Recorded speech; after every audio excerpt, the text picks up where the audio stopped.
Great. So it's with really great pleasure that I want to welcome Stephen Batchelor. It's his first time at Buddhafield. Just saying how much he'd been looking forward to spending time in the field. But I think this event is already shaping up to be a really wonderful approximation. Oh yeah, thank you, Dijoti. If you're not comfortable being recorded, you can turn off your video. You don't have to leave. That was a bit much, wasn't it? So Stephen, as you'll probably already know, Stephen is a world-leading Buddhist teacher, scholar, practitioner, and is particularly known for his agnostic, secular approach to the Dhamma, to the Buddhist teachings, especially with books like Secular Buddhism and Confessions of a Buddhist Atheist. Stephen Batchelor has been practicing Buddhism since the mid-1970s. He ordained as a Gelug monk in 1974 in Dharamshala, and then subsequently lived in Switzerland, in Germany, eventually training in Korean Zen, beginning that training in 1981. In 1985, he disrobed and married Martine, now Martine Batchelor, and moved back to the UK at that point. Is that right, Stephen? Yes, that's right. Yeah, and was involved in the founding of the Sharpen College for Buddhist Studies, became a guiding teacher at Gaia House, and most recently has initiated or co-initiated Bodhi College, which is an educational initiative which seeks to realize the value of the Dharma in this secular age and culture. As well as his very well-known books, his most recent books are the Art of Solitude, which is just out. He shows, wave us a copy. So that's just out right now, I think, because it just recently come out. No. It's been out since February. Out since February. The lockdown has obscured things. Mm-hmm. And is also about to start as one of the teaching faculty on an 18-month secular Dharma program, which commences in February 2021. So if you're interested in that, I'm sure you can send Stephen a message or send a message through the Bodhi College website, which you can Google. I'm particularly pleased to introduce Stephen because I know Stephen a little bit personally. I was on retreat with him and Martine maybe 5 years ago. And as well as his extraordinary knowledge and depth of knowledge of the Dharma, he's also an incredibly wonderful person to have a discussion with. I remember being quite argumentative in that retreat and really pushing him. And he was always deeply gracious, polite, open. And my presiding memory of that retreat is having really wonderful discussion with a very, very friendly, kind, and interested interlocutor. So I'm very grateful that Stephen's come to Buddhafield. I'm very pleased that we all get to meet him. And I look forward to a wonderful session. He's going to talk for about 45 minutes, and then there's going to be about 40 minutes for discussion. So without further ado, I hand over to Stephen.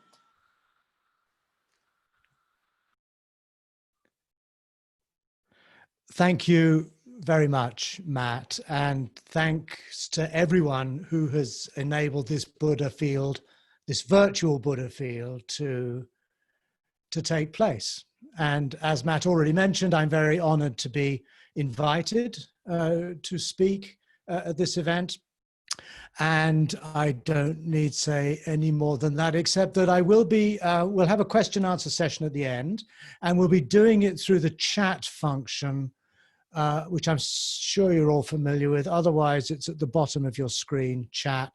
Write in your questions, and then after the talk, I'll scroll through them and will respond as best I can. Okay, so this talk is called Getting to the Heart of the Heart Sutra, Reflections on a Classical Buddhist Text that Need Never Have Been Written. So I'll give you my own background on this text. As a Tibetan Buddhist monk, as Matt mentioned already, I was a Gelugpa monk. I was then a Zen Buddhist monk. And in both of these traditions, we regularly recited the Heart Sutra. I memorized it in Tibetan. I've translated it from Tibetan, this book here, Echoes of Voidness. I think it's out of print now. This was published in 1983 or 84 by Geshe Rabten, my Tibetan teacher. He gave a commentary to the Heart Sutra at the request of his students, and I transcribed that, and it's included in this book called Echoes of Voidness. So I'm very, very familiar with the text, and I've thought about it a lot.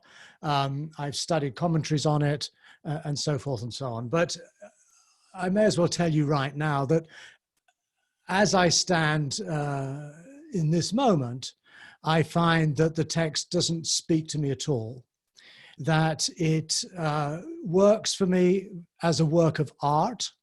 I think it is a beautiful literary piece of writing, and I would argue that's one of its great attractors, is because it's short, which is a rare thing in a Buddhist sutta, and it's beautiful. The development of ideas, the characters, the plays on words, it's all very, very beautifully done. No problem with that. But I'm also aware that in the Buddhist traditions which utilize the Heart Sutra, it is primarily functioning as a dharini, in other words, a kind of an extended mantra. And this was how both in Tibetan Buddhism and Korean Zen Buddhism, when we recited it, that's how we kind of understood it. In the Tibetan tradition, when you recite the Heart Sutra, at the very end, after the mantra, you go, and apparently that scares all the bad demons away, and off they go, and everything is fine. So I don't want to go into the background of the text. There is some very interesting material there. The idea, for example, that it's not actually written in Sanskrit, but it's a back translation from Chinese, which I think is probably the case. We don't need to get into all of that. I really want to get to grips with my own relationship with this text. I think that's probably more what you're going to hear about in the course of today's presentation than anything maybe necessarily new on the text itself. And I'd like to do this in terms of where I feel the Heart Sutra stands in the context of the evolution of the Dharma in India. Now, again, I'm not sure how familiar some of you will be with my recent writings, particularly those in the last 10 or 15 years. But you'll be aware that I've taken a position where I'm leaving behind the idea of Buddhism being founded on the Four Noble Truths. I'm very critical of a notion of Buddhism based on a conception of truth, of what is real, of the nature of reality. And I'm much more inclined to think of the Dharma as essentially ethical.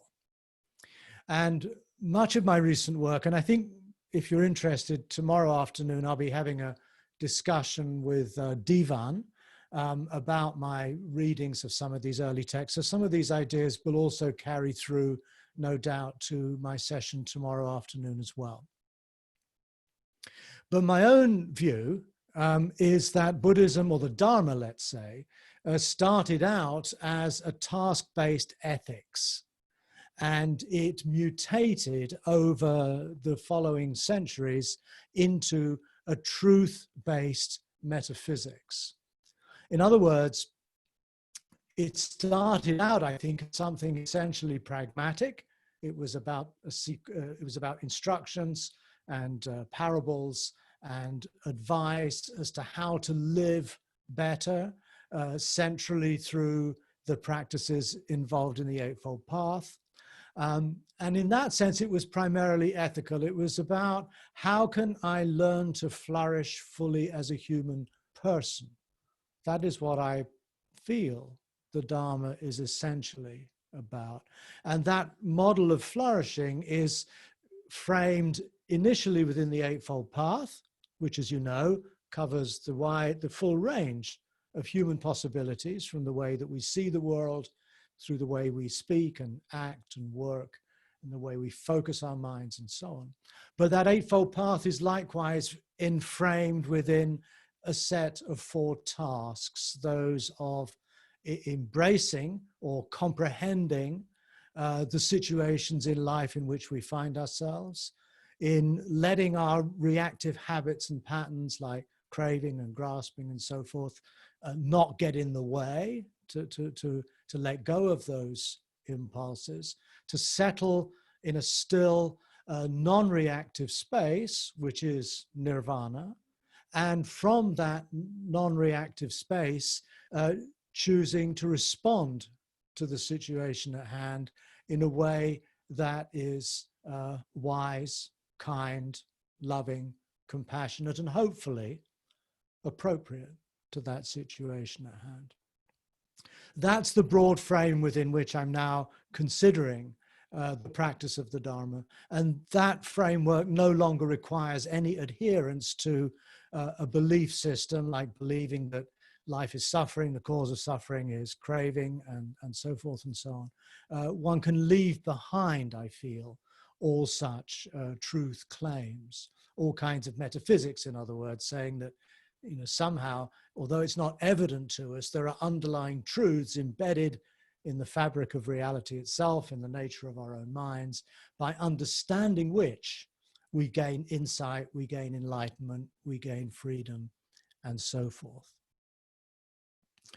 And it's from this perspective that I'm now going to slowly get onto the Heart Sutra.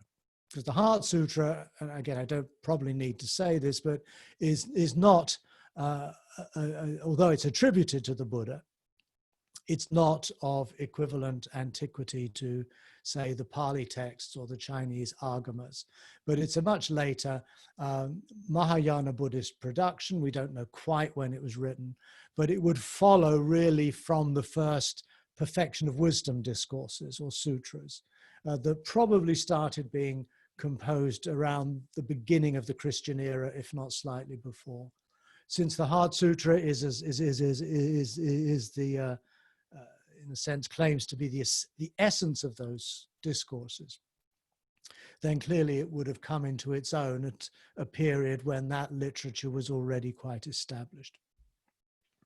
But perhaps the way to approach the Heart Sutra is not only within the wider context of how we understand the evolution of Buddhism, but particularly how we understand the evolution of the concept of awakening or enlightenment. I'm going to use the word awakening.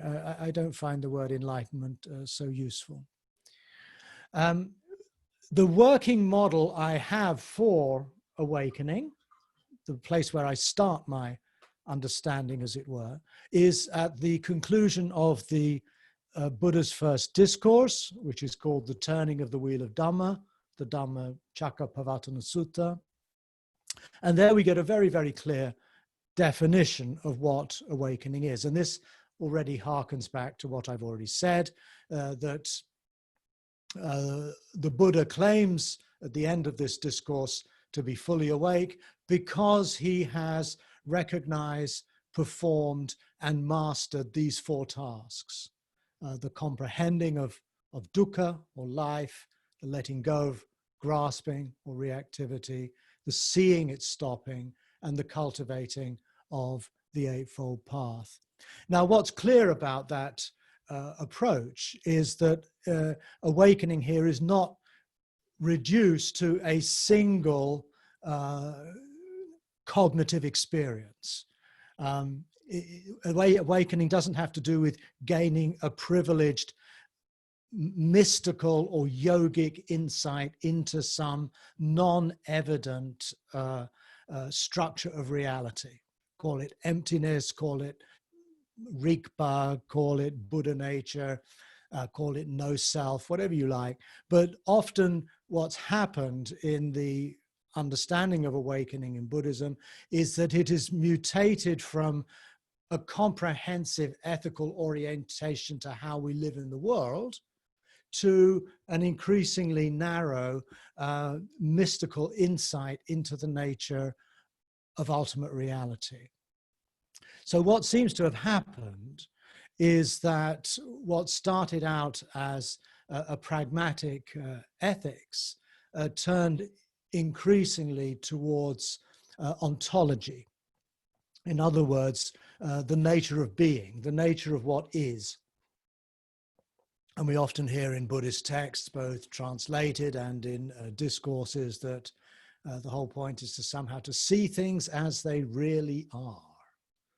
To see things as they really are. And that will grant one, as it were, this understanding that will give you the experience that the Buddha had under the Bodhi tree, this awakening, this enlightenment, and then everything becomes entirely clear, and delusion and ignorance are dispelled, and once that's gone, then everything is going to be hunky-dory.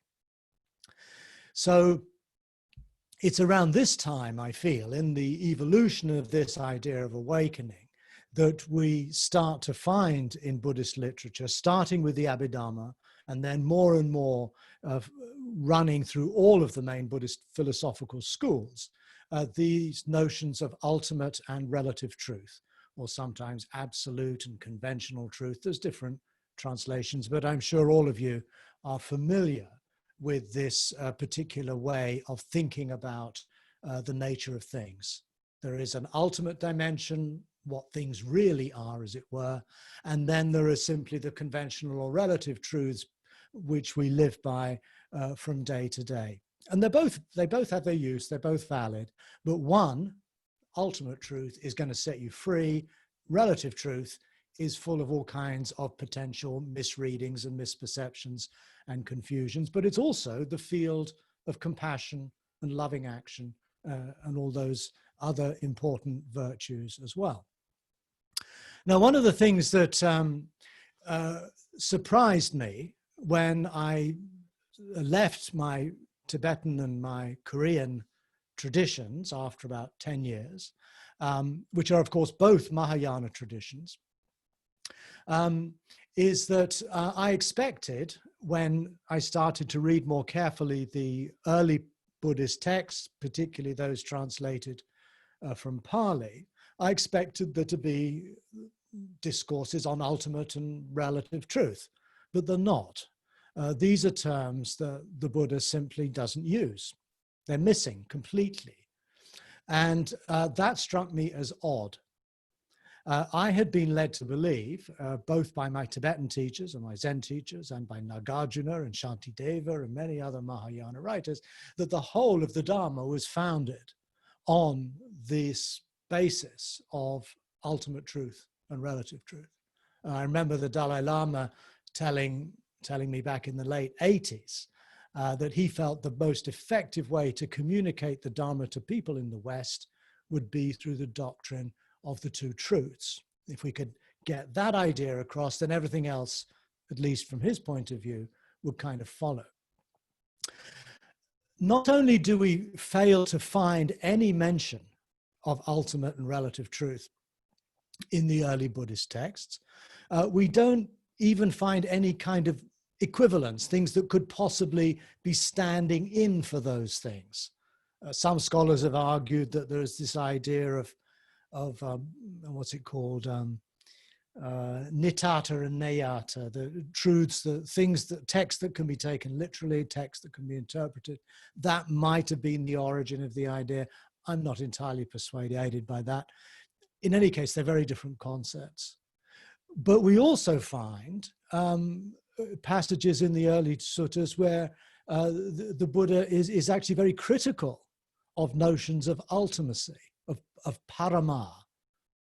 Paramata is the word used for ultimate truth, paramata satya, truth which has ultimate meaning. But the key word is parama. This is a couple of verses from the Atthakavagga, the chapter of eights, which we find in the Sutta Nipata, which is broadly considered to be one of the earliest strata of the Pali canon. Let me just quote those. The priest without borders doesn't seize on what he's known or beheld, not passionate, not dispassionate. He doesn't posit anything as ultimate. One who dwells in ultimate views and presents them as final will declare all other views inferior. He has not overcome disputes. Remember that in the Sutta Nipata, this early verse collection, one of the primary themes is the overcoming of quarrels and disputes. In other words, getting out of this mind frame that's constantly seeking to prove that your view is better than the other guy's view, to get out of that sort of mindset altogether. It's not because the Buddha's got the right view, sorted all that out, is because the whole approach to the Dhamma has nothing much to do with views anyway. It has to do with how we respond to the suffering of the world. Obviously, certain views will be more appropriate to that than others, but it doesn't found itself on having the right view of reality. What's particularly ironic in the second verse that I just cited is the sentence that says that those who dwell in ultimate views will declare all other views inferior. And the word in Pali for inferior is hina, as in hina yana. So although this text long predated the actual emergence in India of the term Hinayana, Mahayana Hinayana, here we have the Buddha warning against that very danger. I find that very prescient, to be honest. So what happened when Buddhists decided to adopt increasingly this binary relative truth, absolute truth, is that this, I think, began to shape Buddhism into a very specific form, which we inherit today. All schools of Buddhism, including the Theravadins, are very committed to this doctrine of these two truths. Why did this happen? Why, when these ideas were not present originally, did they suddenly become so important? I'm going to leave that question open. But I think some factors probably came into play here.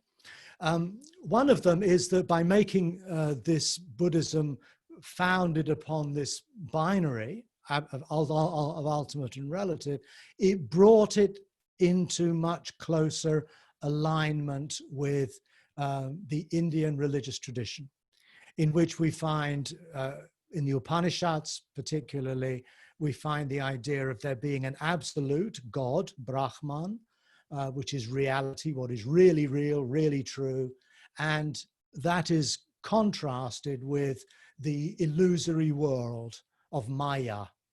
So you have, again, the same kind of tension between an absolute reality, which is out of our reach, which is the aim of our meditation and our tapas and our practice and so forth.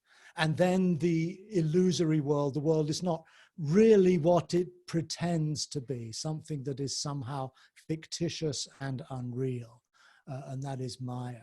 You find exactly the same tension within Christianity when you get a split between the creator, God, and the creation, the world. One is real, the other is at best fallen, corrupt, a veil of tears, and so forth and so on. Now, I would then argue that what happened as Buddhism became integrated into the fabric of Indian religious thinking is that it began to take on these dichotomies, these binaries, that the Buddha himself had not had any interest in at all. He would have known about them. He would have been familiar with some of the earlier Upanishadic material, but he didn't take that route at all, whereas his followers did.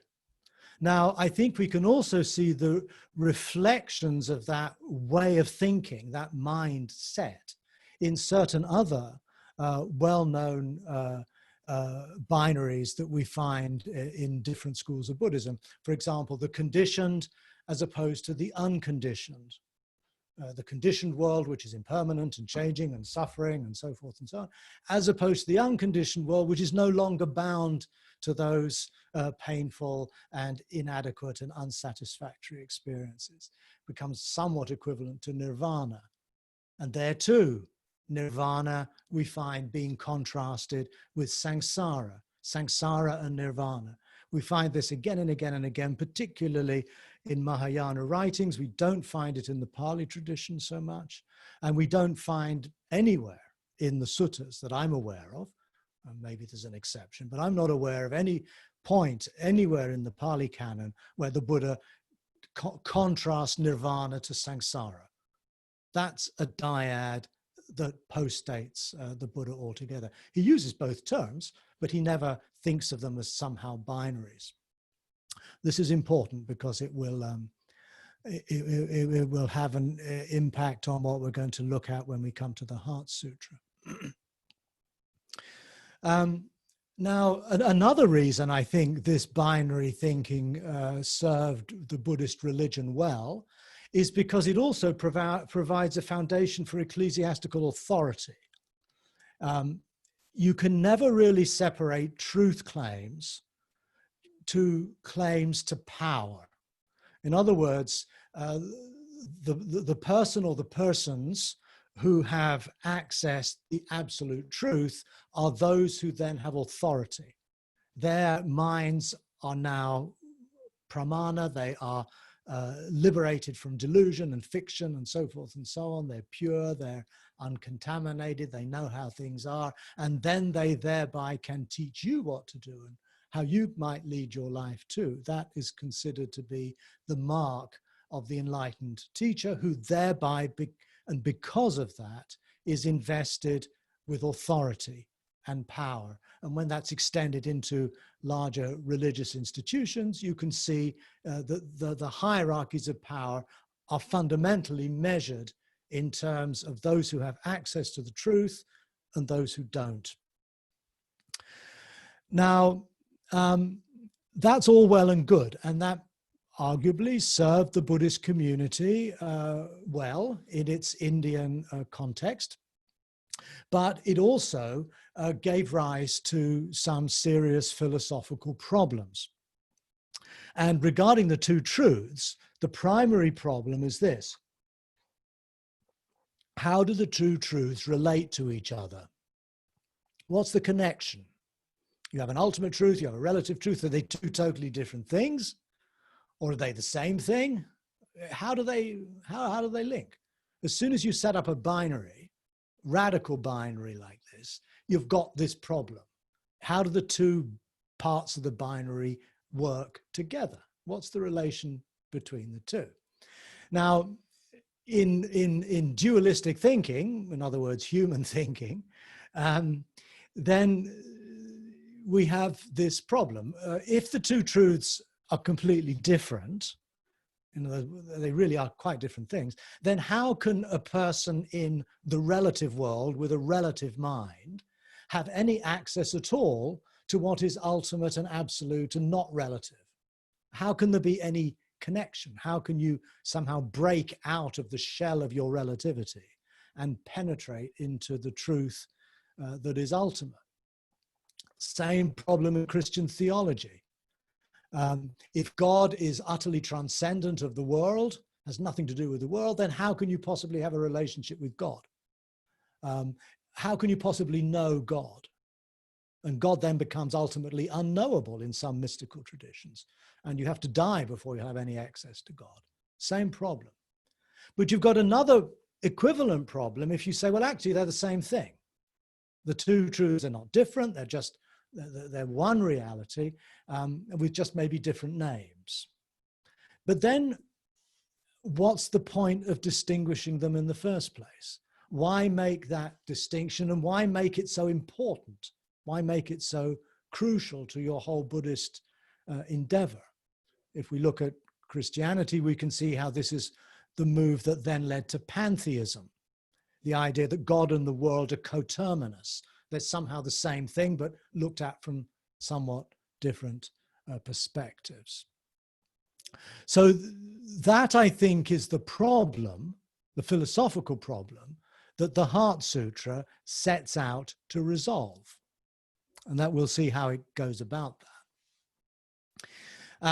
Now, once again, if we, I'm assuming you're familiar with the Heart Sutra. I'm not going to go through the ABC of the Heart Sutra. But you're all familiar, certainly, with this idea that form is emptiness, emptiness is form, etc. and so on. And that really is the nub of the whole text, is that very famous line. Again, it's beautiful poetry, but I think it's a metaphysical mess. And again, it rests upon another binary that we don't find established in the early canonical literature, and that is the binary between emptiness on the one hand and the skandhas, the khandha, on the other. When it says form is emptiness, emptiness is form, remember form, rupa, is just the first of the 5 skandhas. And then if you look carefully at the text, it says, and likewise with feeling, perception, inclination, and consciousness, they too are empty, and emptiness is them. And so you could actually say perception is emptiness, and emptiness is perception. Consciousness is emptiness, and emptiness is consciousness. That's what the text would say if it's spelt it all out more carefully. But this too is, to me, odd. Nowhere in the earliest, in the suttas, in the Pali Canon, or the Agamas, do we find the Buddha presenting emptiness and the 5 skandhas as though they were ciphers for 2 different modes of reality. It's completely absent. Emptiness, when it is talked about in the Pali text, is very often simply emptying the mind of the asavas, emptying the mind of defilements and taints and reactions and reactivity. And an empty mind is a non-reactive mind. It's got nothing to do with having access to the nature of what's really real. Emptiness is not used as a cipher for reality, but it is used in a pragmatic way of emptying your mind of what gets in the way of your capacity to respond in a loving and caring and wise way to the dilemmas of the world. In other words, it's an ethical idea. To empty the mind of reactivity is to frame your life in a way whereby you can live better. And that's all that matters, whether or not you got the nature of ultimate reality or not. And the 5 khandhas, again, the 5 skandhas, are really just a shorthand for describing our embodied existence in such a way that is most conducive to performing these 4 tasks. I'm not going to go into that here because we don't have time and it's going too much off the topic. But again, I think the 5 khandha model is likewise one that helps us to live better rather than the 5 skandhas being a kind of a proto-scientific description or a proto-cognitive scientific description of how reality works. I don't think that's the case at all. So in this sense, the Heart Sutra can be understood as a solution, in inverted commas, to the dilemma of form and emptiness, or the conditioned world and the unconditioned world, or samsara and nirvana. And form is emptiness, and emptiness is form. Form is not other than emptiness, and emptiness is not other than form. The famous kernel of the text. Now, this passage has become so widely quoted in its English translations that for many Western Buddhists, if you ask them, what sutras of the Buddha have you read? What discourses of the Buddha have you read? Many will say, oh, well, I know the Heart Sutra. It's really become so prevalent in Western Buddhist discourse that we take it for granted that that is a very central teaching of the Buddha. But again, not only is the fact the Buddha barely appears in this text, he's sitting in meditation during most of it, and then he congratulates Avalokiteshvara, at the end of it, he says, well said, well said. That's it. He's not actually spoken by the Buddha at all. That's not in itself a problem, because there are many texts in the Pali Sutras that are not spoken by the Buddha.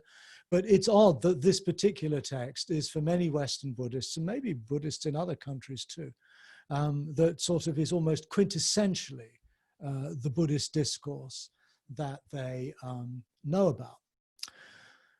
The problem is that however poetically attractive and maybe spiritually inspiring this passage might be, and again, I'm not discounting the fact that it has no virtues, it takes us out of a binary way of thinking, for example. But in some ways, when you analyze this passage, it doesn't really tell us a great deal. Simply declaring the conventional truths of the world to be identical with the ultimate truth of emptiness doesn't explain very much. It merely expresses a preference for one binary alternative, namely identity, over another, namely difference. It's still locked into the primary binary of same and different. And this text basically says ultimate truth and relative truth are the same, they're not different.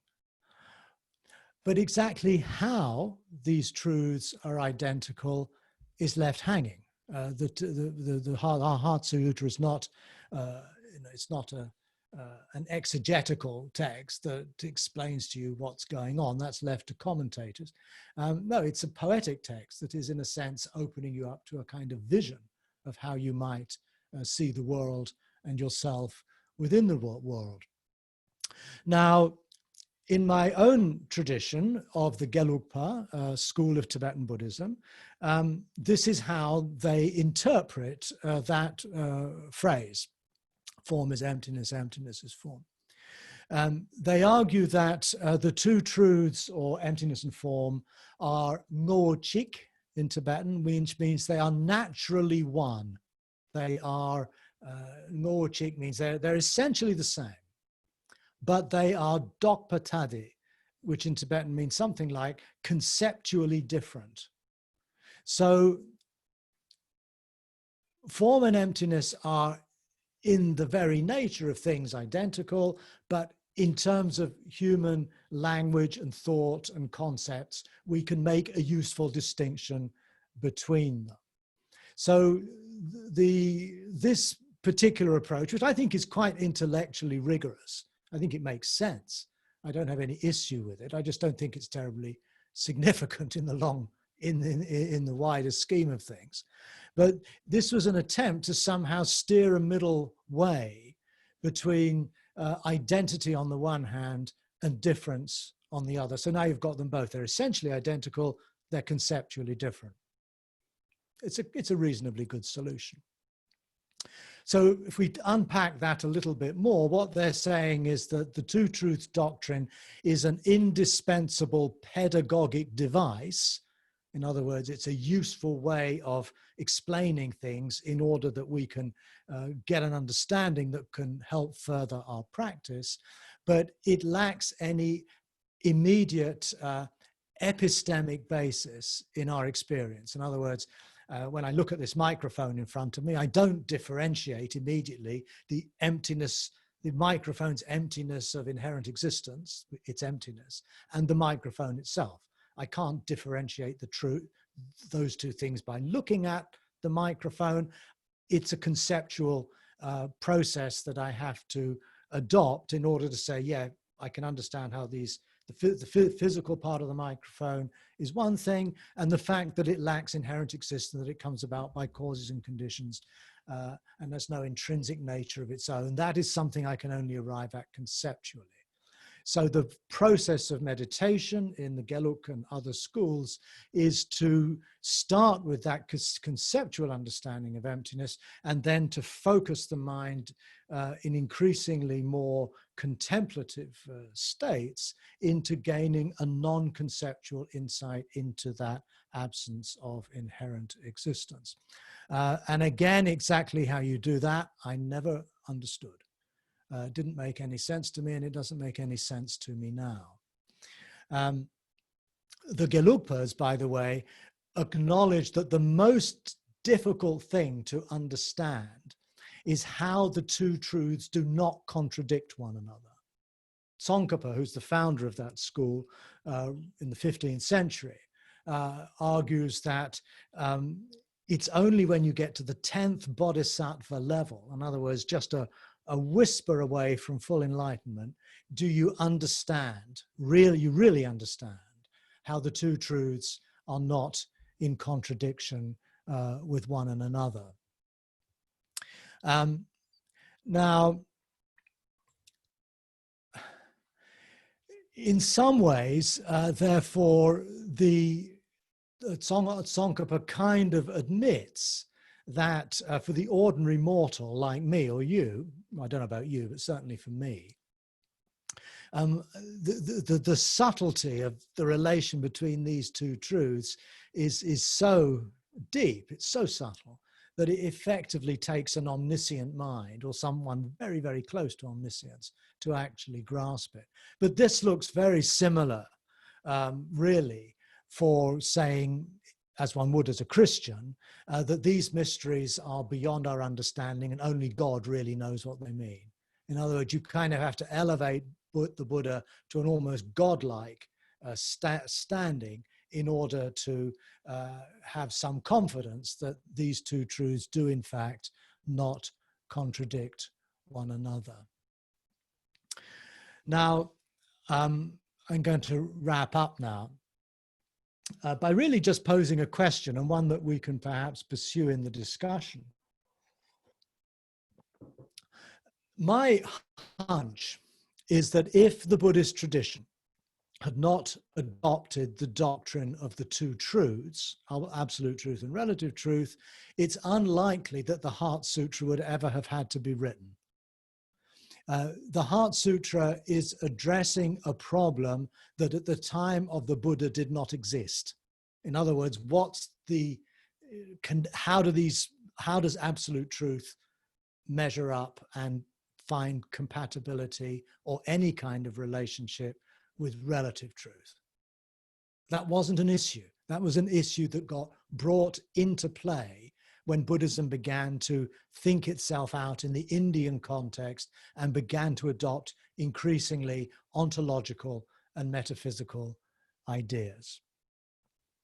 And I also don't think that all of the learned philosophy we find in the Gelugpa school and other forms of Buddhist thinking would not have had to be written if we hadn't got the two truth problem to try to resolve. And all of these subtle distinctions, like essentially the same but conceptually different, wouldn't really have had to come into play. And in some ways, I think the history of Buddhist thought on this topic is succinctly captured in the words of a well-known nursery rhyme. And I'll read it out. We're all familiar with it. Humpty Dumpty sat on a wall. Humpty Dumpty had a great fall. All the king's horses and all the king's men couldn't put Humpty together again. Humpty Dumpty was the prelapsarian Dharma, the Dharma before it shifted into becoming another Indian religion. And it's as though that Dharma that we find in the early suttas was sitting on a wall, but then it had a fall. And all the king's horses and all the king's men, all the great scholars and yogins and mystics in Buddhism over the subsequent centuries couldn't put Humpty together again, which, again, I've given examples there. So my real question is it still possible to recover a Dharma that existed before the fall, a prelapsarian Dharma, a Dharma that predates Buddhist orthodoxy, that predates Buddhism in many respects, a Dharma that was there before the doctrine of the two truths?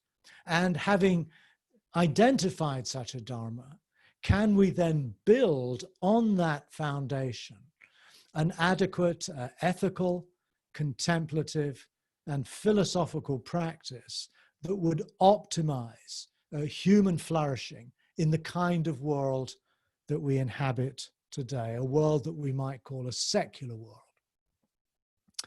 And that's the question I'm going to leave you with.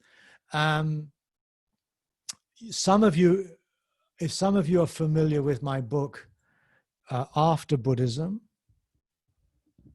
then you can find, I'm going to post it in the, where's everybody? Everyone, okay. I'm going to send you a, there we are. Let's post that. Much of this talk is actually found on in the pages I've given you in After Buddhism, pages 128, 137. And that whole chapter, in fact, chapter 5, is called Letting Go of Truth. So if you want to look further into what I've been saying, you'll find many of my references and other ideas in that book. Okay, so we now have, how long? We have about 40 minutes to go. And I'd be very happy to take any queries or questions or comments that you may have, but that will, here we go.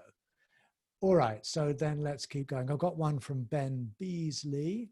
How would you contrast a religious or spiritual Buddhism with a secular Buddhism, perhaps in terms of theory or practice?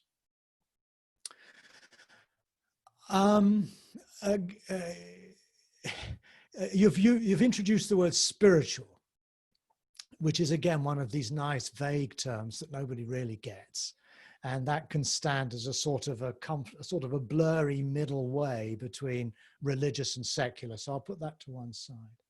But I think the primary difference between a secular and a religious approach to the Dharma is that a secular approach to the Dharma is concerned exclusively with how I can flourish most fully in this world on Earth, on this planet, in the societies that have arisen on this Earth. That is the field of my practice. That is my Buddha field. And that, as far as I know, is the only Buddha field there is. Everything else is speculation. A secular Buddhist would have no beliefs about future lives or heavens or hells or other realms. On the other hand, they wouldn't dismiss those things either. My secular Dharma is agnostic. In other words, I think it's just as dogmatic to say there is no rebirth, there are no other realms of existence, there are no gods. That's just taking the opposite stance of a religious perspective. The secular Dharma that I'm trying to articulate is one that recognizes that any kind of metaphysical belief of that nature falls into the same problem.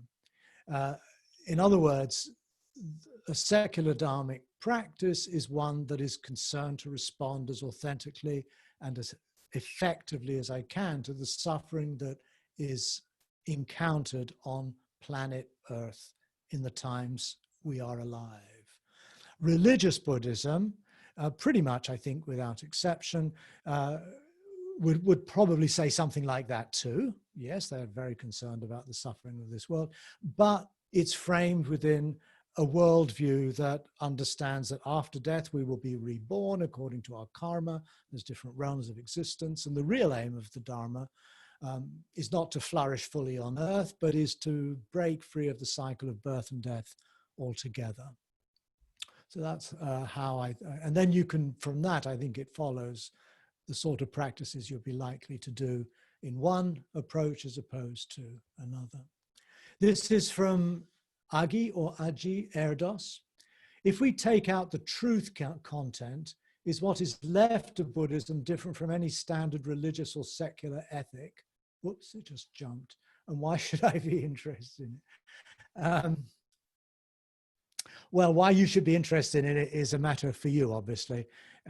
All I can say is that I find the Dharma infinitely more interesting and engaging when I take out the truth element. This doesn't mean that you abandon altogether the word truth. That would be stupid as well. The if you look at how the word satya is used in early Buddhism, it very often is actually simply used as a virtue of being honest, of truthfulness. You find very few passages in the sutras where the Buddha is using the word truth in the way we use the word the truth, finding the truth. Scholars have pointed out that the Four Noble Truths, as found in the first discourse, this is a phrase almost certainly added at a later point. I'm not going to get into the argument, but it makes a lot of sense. So I think it's not a question of abandoning the notion of truth. It's a question really of recognizing that truth operates primarily as a virtue of speech. In other words, to speak the truth, to be truthful in one's expressions, to be honest, to be transparent. This is the practice of truth. That's what I would tend to use the word as. I'm also starting to try and use the word true, for example, to talk about a true friend, a kalyana mita. We could translate, instead of a good friend, we could say a true friend, someone who's truly a friend, to try to bring out that dimension of truth, its ethical dimension, rather than using it as an ontological label to describe reality that often lies behind what is apparent. I think the ethic that emerges from a secular approach like this could perhaps be called an ethic of uncertainty, a secular ethic, or what is sometimes called in ethical philosophy situational ethics. And I think that early Buddhism, and also some later Mahayana Buddhist ethics too, is essentially situational. In other words, when I'm encountering a moral dilemma, I recognize that it's taking place in an unprecedented moment in time with people who've never been in that situation before. It's complex, it's unique. Therefore, the question I need to ask is not what is the right thing to do according to some moral theory, but what is the most loving thing to do in that situation? The emphasis is not about right and true or wrong and untrue, but it's about appropriate, about compassionate, about wise responses. So I think you can quite well articulate, as people have, an ethics that is founded on a skeptical philosophy rather than beliefs in the nature of certain ultimate realities. This is from Angie. Does this binary problem also pertain to enlightened/unenlightened?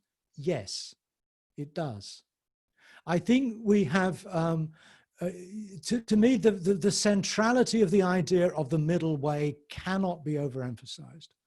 I don't know how many of you are familiar with the work of Robert Ellis, who's recently published a book called The Buddha's Middle Way, which I would really recommend reading. I think Robert is really onto something. He used to be an order member in Triratna. He's a philosopher, and he's also recently published, I think, a collection of writings on Sangharakshita. I think he's a really deep thinker, and his understanding of the middle way, I think, is very, very valuable. And what he sees is the middle way is not just about avoiding extremes, though that's part of it. It's actually a principle of moral judgment that we seek to live by from moment to moment. And so every time we see our mind bifurcating, he's enlightened, she's not, or my teacher's enlightened, I'm not, you've basically absolutized the situation in Robert's language. You've created a split. Now, this is not an issue that is only being noticed by modern philosophers today. We find this same point being raised by Zen teachers. And I'm particularly fond of the sixth patriarch of Chinese Chun, called Huineng, and one of Huineng's verses captures this very well. He says, when an ordinary person becomes enlightened, we call them a Buddha. When a Buddha becomes deluded, we call them an ordinary person. So there you have a model in which enlightened and unenlightened are not two poles or not two extremes, or not something at the beginning of the path and something at the end of the path, but they are possibilities that are open to us in each moment. I can respond to this life situation from a more or less enlightened or unenlightened perspective. Each moment affords me to sometimes say things that are extraordinarily wise and I don't know where they came from. And in the next moment, I find myself being really stupid and really unkind, perhaps. And I think that way of thinking gets us out of the binary danger of splitting. And it makes us much more fluid, I think, in our dealings with life, that we don't have these absolutes. I think a lot of the discussion around gender fluidity and so on works much better within this sort of middle way framework than it does within the polarized frameworks of good and bad and gay and straight and so forth and so on. This is from Tirant. As a Theravada Buddhist, I find a lot of the teaching of Mahayana scriptures and sutras very alien and far removed from the Buddha's actual teaching. I agree. Mahayana is prescriptive, much like other religions. Theravada, the earliest Pali tradition, is simple and allows the understanding for yourself. I broadly go along with that, but I'm not quite so sure that it is that simple. In fact, my experience of both, studying and living and visiting Theravada and Mahayana countries is I don't notice a huge amount of difference, to be honest, amongst Theravada Buddhists and Mahayana Buddhists. I find that in practice, especially in Asia, Theravada Buddhism is just as prescriptive as Mahayana Buddhism. And it's often only when we come to its more secularized, pared down forms, as we find in, say, the modern Vipassana movement, the Dharma becomes less and less prescriptive and much more empowering. I think the notion of the Dharma as something that you and I can do for ourselves is certainly there in the Theravada tradition. It's certainly there in the Pali texts. But as soon as Buddhism or the Dharma becomes an institutional religion of any kind, it tends to start behaving in the same way. It tends to have hierarchies of power. It tends to make an increasing difference between the monks, the Sangha as they call them, and the lay people, the unenlightened. And you end up with the same power dynamics. You end up with the same split between truth claims. The monks are enlightened. They understand nirvana. We're just ignorant and so on. So I'm a little bit hesitant to go down that particular binary route in comparing these different traditions in Buddhism. And I think likewise in Mahayana Buddhism, you'll find schools like Zen, especially early Zen in China and Korea, which is very different from what you'll read in a lot of Mahayana sutras and texts. And this is from Matt. Given your argument, oh no, this is from Host. It's the same person. Given your argument, how do you interpret the various references to the emptiness of the khandhas in the Pali Canon, most notably in the shorter Shunyata Sutta, the Chula Shunyata Sutta, which is a wonderful discourse. It's Majjhima Nikaya, the middle length discourse is number 121. It doesn't say that. Read it again. It doesn't say anything about the 5 skandhas and emptiness, not once. I know the text very well. I can say that with hand on heart. When it talks about emptiness, it talks about the emptying the mind of the asavas, emptying the mind of reactivity and defilement. 5 skandhas are not mentioned. Please get back to me, Matt, if I happen to be wrong. which I doubt very much in this particular case. This is from Sela Devi. Interesting thoughts. I was wondering where the principle of conditionality and karma fits in. These seems observational, but can also be considered truths. Well, conditionality is certainly a very, very central principle that informs the Dharma of all schools. Although you will find in some of the later Mahayana schools that there's there's considerable emphasis given to what is unconditioned and what is beyond conditionality. But when you read the Arya, what's called the Noble Quest, which is middle length discourse 28, where the Buddha gives an account of his own awakening, he talks very much of his having awoken to having reached the Dhamma, and what he has seen is idipachayata, conditionality, how one thing is a condition for something else. And I don't think he means it in a kind of ontological sense at all. I think he sees conditionality as a kind of working heuristic, as a kind of principle to live by, rather than a principle that is somehow secured by it corresponding to the nature of reality. In other words, he's opening up a frame for spiritual or religious or whatever practice in one that doesn't require an ultimate ground that is non-conditioned in order to function. And that's very radical in India of that time. So conditionality is absolutely central. And again, there's this famous passage in the Pali Suttas where Sariputta quotes the Buddha as saying, the one who sees conditionality sees the Dhamma, and the one who sees the Dhamma sees conditionality. In other words, they become pretty much synonymous.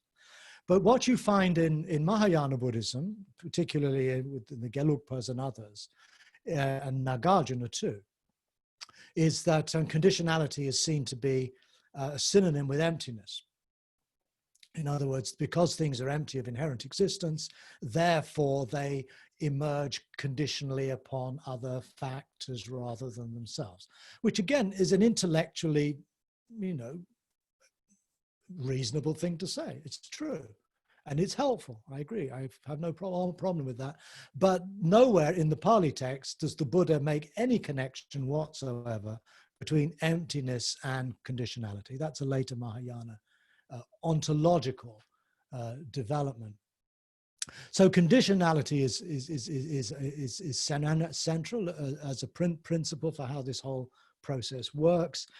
Karma is really just means actions, and I don't really see when karma is made into an issue, it has to do with the law of karma. Karma, somehow every action you do is leading a seed in your mind that when you later in this life or in some future life, it ripens as your experience in the world. That's pure metaphysics. I think it's possible that the Buddha saw the world that way. That was largely how many of his peers would have seen things. But I don't think it is essential to do with the practice of the Dharma at all.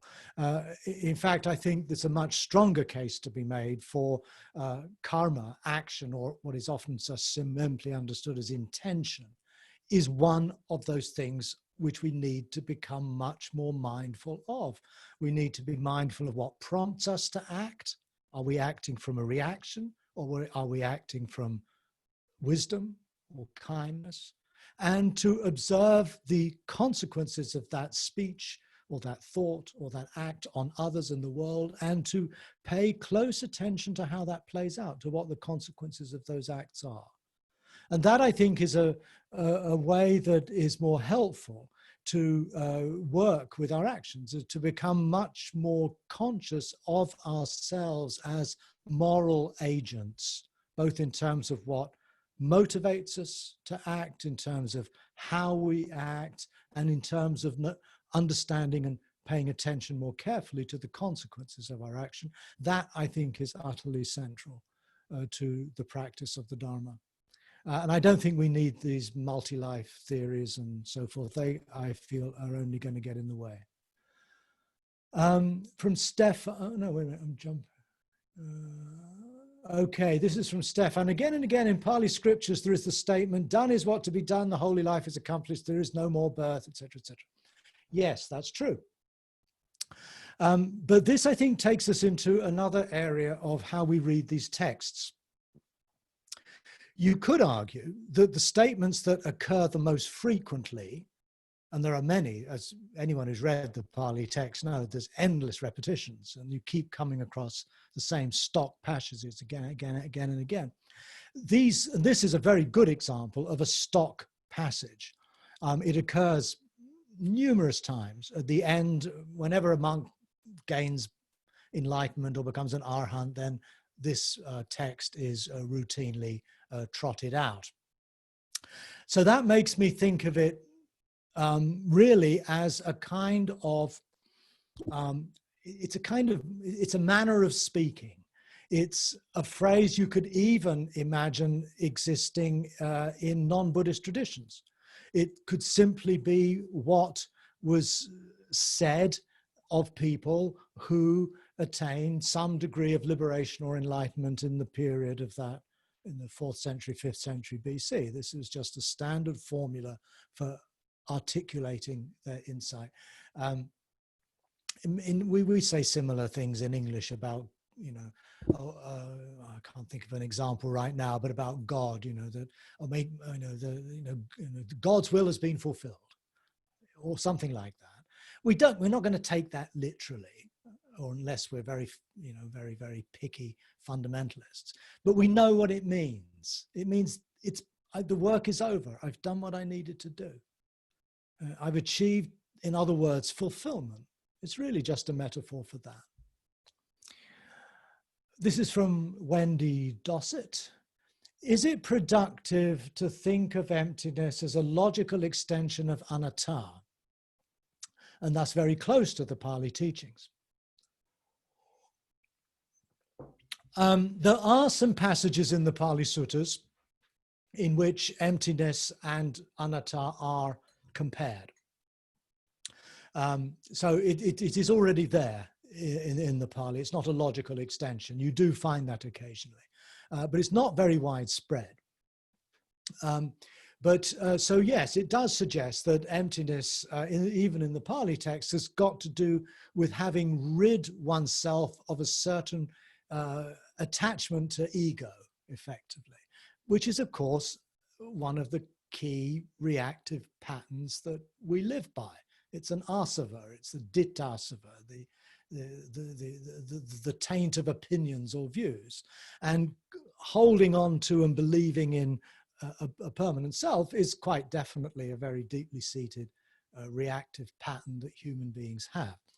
And so emptying oneself of that reactive pattern would be very much what I think the Buddha is encouraging. But I don't think the two terms are synonymous. And it's interesting, actually, when I was studying Nagarjuna, he talks an awful lot about emptiness, but never once in his primary work, at least, the Mula Madhyamaka Karikas, does he equate emptiness with anatta or anatma, not self. He doesn't do it. They don't seem to be, to him, to be the same idea whatsoever. And that's my sense too, actually.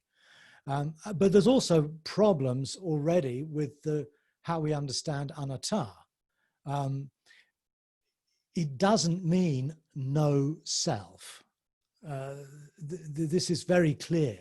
There's nowhere in the Pali Suttas that the Buddha denies the existence of atta, denies the existence of self.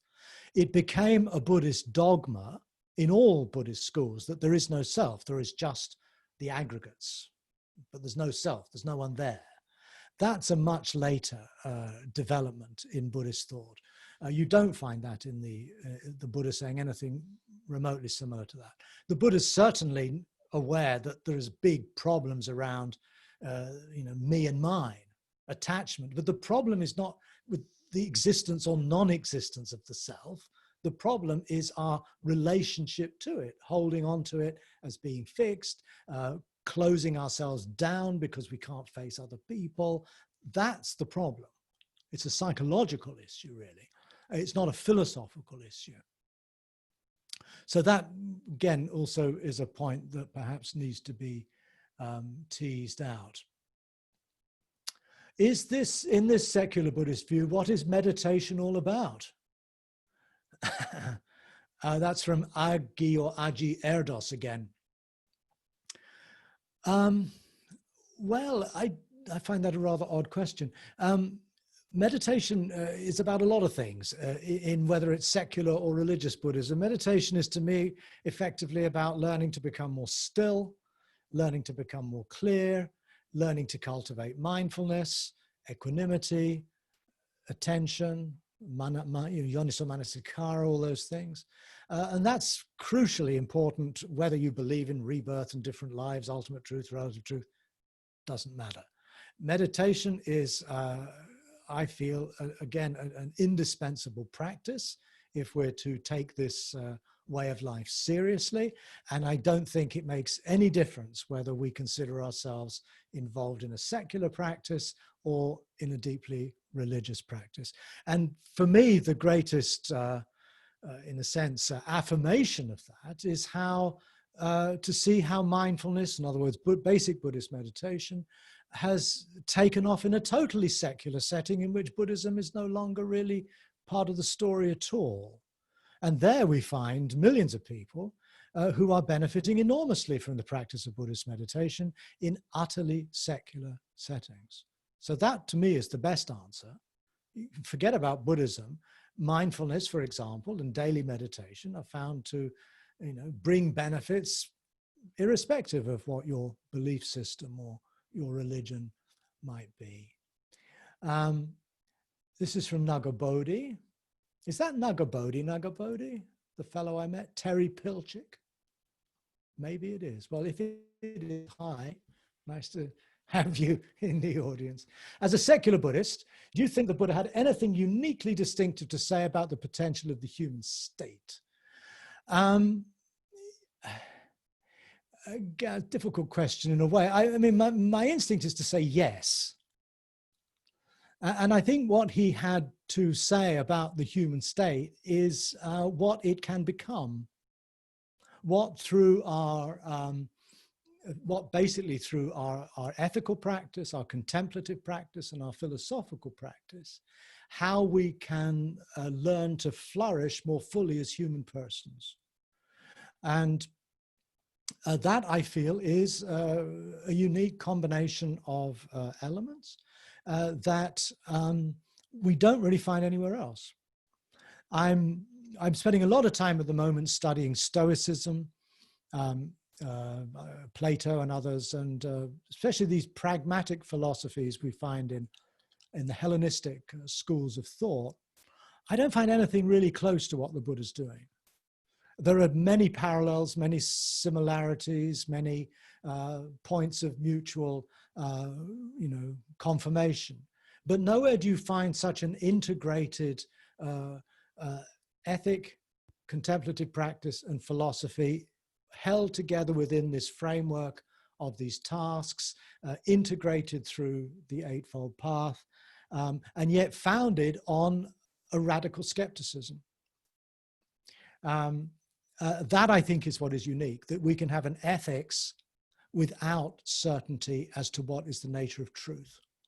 And we can have a consistent ethics. We can have an ethics that can really enable us to live much fuller lives. And by implication, ideally at least, can be taken up as a form of community, as a form of society. I think the potentials of the Dharma are yet to be realized in our world.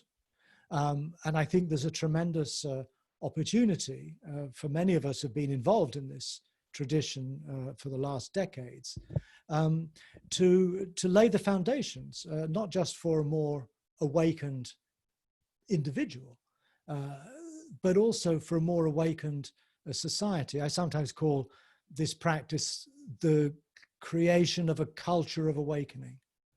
That, I think, is potential within the Dharma, but I feel that our own in our own time, in modernity. We're still very much at the beginnings of this. And I likewise think the work that Sangharakshita did is going along very, very similar lines in many ways. And other teachers and thinkers likewise. This is from Ben Beasley. What do you think about the 5 niyamas? Oh, I've forgotten what they are. What are the 5 niyamas? Can someone tell me? Could someone put it in the chat and then I'll come back to it. Ben, could you write them down? I have heard them before, but I'm not really familiar with them. And I'm not even sure they're canonical. This is from Ruth Evans, and then we'll come back to that one if we have time. Would you say that Buddhism tries to describe direct experience? I'm asking because I'd like to know if you could call this approach or call Buddhism phenomenology, which I think of as a completely secular approach. I'm broadly, yeah, I would agree with that. I do think the Gautama, at least, early Buddhism, is essentially phenomenological in its approach to life. In other words, it's concerned with what appears, with what is present to us. Again, this is one interpretation of phenomenology, but phenomenon in Greek means what appears, what shines, what's present. And a phenomenological approach in the Western tradition, starting with Husserl, is about learning how to suspend our kind of conceptual categories and beliefs, our dualisms, our binaries, our subject-object split, in order to get back to what Husserl calls the life world, the Lebenswelt. And that, I think, is very similar to what Buddhist meditation practice does too. It's about it's about learning to quieten down and thereby somehow suspend the sort of normative habits of the everyday mind, and then train the attention to become more concentrated through samadhi, more attentive through mindfulness, in order to be more intimate, to be more present, to be more alert to what's actually going on within and around us moment to moment, and learning to live our life from that phenomenological experience rather than from 1 or 2 steps removed, where we're kind of living in our heads. We're living in a much more conceptual, theoretical way, more informed by opinion and belief than we are by the actuality of what's impinging our experience through our senses. Oh, this is helpful. Uta bija mano kama dhamma. I can't really comment. I don't know enough about this set. It's never really appealed to me, so I'm going to have to leave that aside.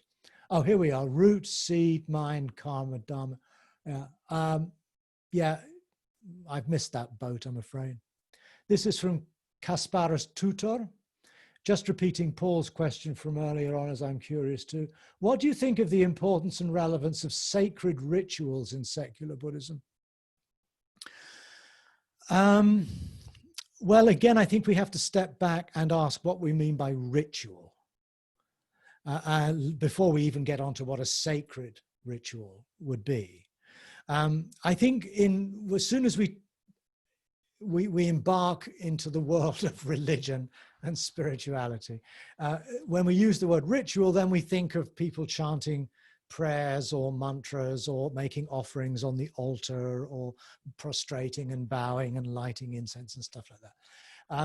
I think that's a very superficial understanding of what ritual means. Ritual, as I would understand it, are actions that we perform bodily, often with others, that embody our deepest values.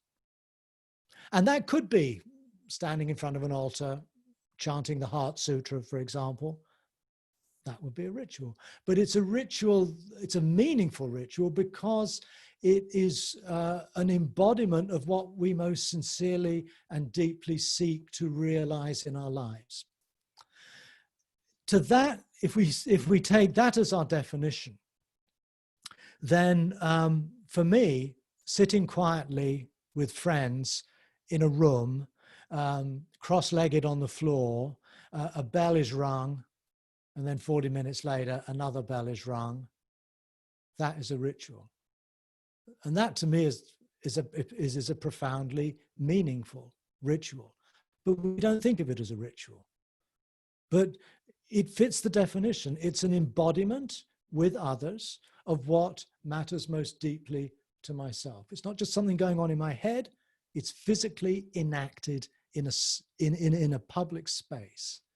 And I feel very much that any kind of Dharma practice needs those kinds of public spaces and those kinds of shared embodied experience. How that takes any particular form, I think, is really will emerge in the course of time.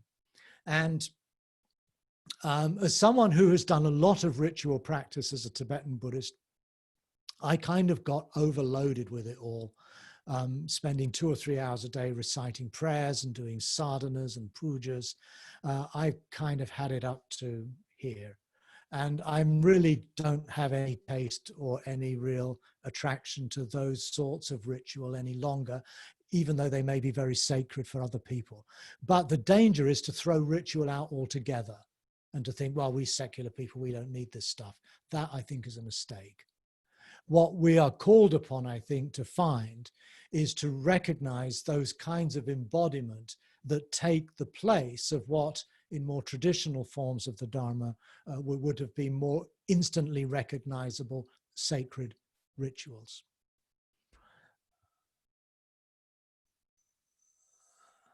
Okay, all right. This is from Diva. I know this is from Jaume. We have to stop in a minute. I've only got 5 minutes. This is from Jaume in Catalonia. Gives me the impression that we are facing different semantic treatments, a kind of agnosticism. Not to be confused with agnosticism. I've heard of agnosticism, but I'm not quite sure what it means. I guess it's connected to ignorance, but I don't know. Yeah, there is a semantic element to all of this, definitely. I'm an intellectual and I love words. And I think we're all groping and trying to find a language in which we can make, which can be more effective in communicating these ideas. I think all of us are embarked probably on a similar kind of quest for an appropriate discourse, language, and way of sharing these things. Divan, one of the best parts of Buddha field as a Buddhist style of practice is a positive and animated relationship with the land and the cosmos. This needs us to take on board a sense of truth and reality as animated and alive, full of bodhisattvas as well as spirits of the land. Can secular Buddhism, with its post-truth orientation, embrace modern pagan Buddhism? I don't know, to be honest. I think all of this is a work in progress. If you have read my recent book, The Art of Solitude, which I think Divan has, you'll discover in there that I'm also exploring pagan practices, namely with South American shamans using ayahuasca and plant medicines. And I found that very, very insightful, very helpful. And I've enjoyed it very much as a way to reconnect more with something primary and physical, the material world, the natural world. But I draw the line, and that's how I draw the line, but I do have a bit of a difficulty with bodhisattvas and spirits floating around in some disembodied space. That doesn't speak to me particularly well. And it reminds me in some ways of the kind of animism that we find in the Tibetan Buddhist tradition, which was certainly not a part of it that I found the most helpful. We're going to have to finish in a minute. This is from Jaume. Agnosticism or ig-theism is the idea that the question of the existence of God is meaningless because the word God has no... okay. Yeah, I've thought of that too. It's true that we kind of, as Westerners, when we hear the word God, we may not believe that it stands for what Christian religion thinks it stands for, but it's a word that makes sense in our vocabulary. When Shakespeare has a character use the word God, it doesn't throw me. I don't think, what the hell does he mean there? Whereas if I were a Tibetan who didn't know English or had little knowledge of English, the word God ought to be terribly puzzling. It's not puzzling for me. So thereby I do have some implicit understanding of it. But if I'm to define it, I can't. So to that extent, perhaps I'm an igtheist. I'm an agnostic. And finally from Sean, why the emphasis on asserting the most correct Buddhism? Did I do that? Instead of appreciating multiple Buddhist philosophies appropriate for many different communities, eras and cultures. Well, yeah, that's what I feel, actually. I love Buddhist history. I love Buddhist cultures. I spend a lot of time traveling in Buddhist countries. And I'm always very moved and inspired by the incredible diversity of Buddhism. That's one of the things I really like about it.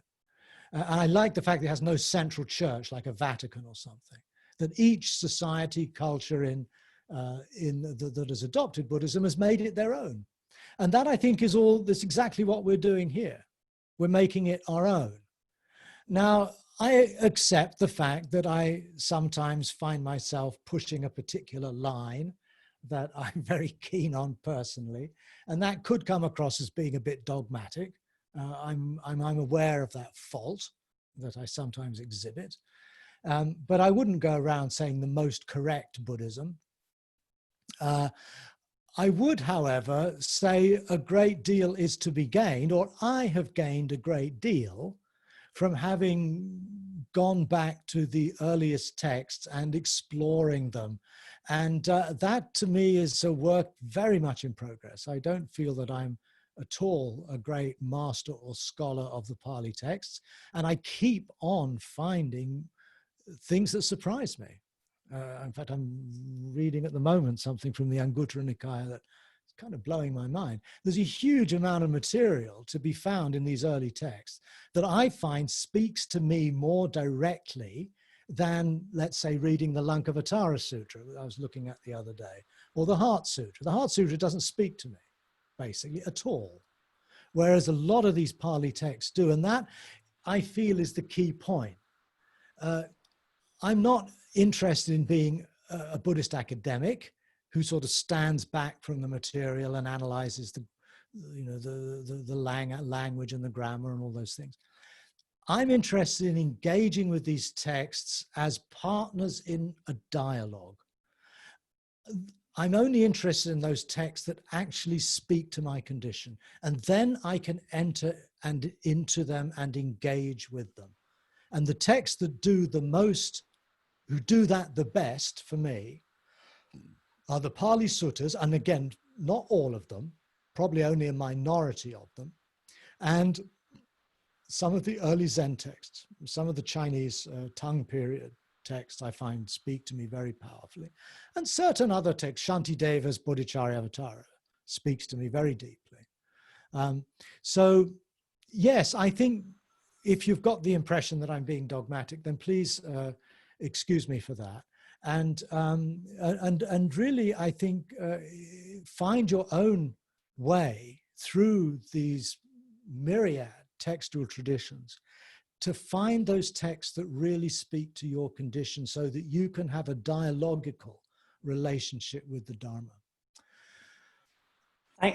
Stephen, I think, stop here. Yeah, I'm going to cut you off because I've been given very strict instructions about timekeeping. But all there is left to say is thank you for that incredibly provocative and radical reinterpretation of a key, for many of us, a key aspect of Buddhist teaching. And we can't offer you a proper round of applause, but we can certainly make a little clap gesture. So please applaud Divan in whatever way you can. Stephen, in whatever way you can. And Stephen, in whatever way you can. Okay. And we hope, well, there's going to be more with Divan and Stephen. I think it's tomorrow, is that right? That's correct. Tomorrow afternoon, 2 o'clock tomorrow. 2 o'clock. Great. So hope to see many of you here at 2 o'clock tomorrow. Thank you again, Stephen. Thank you. Thank you very much. And thank you, Matt, for hosting it. Keep well.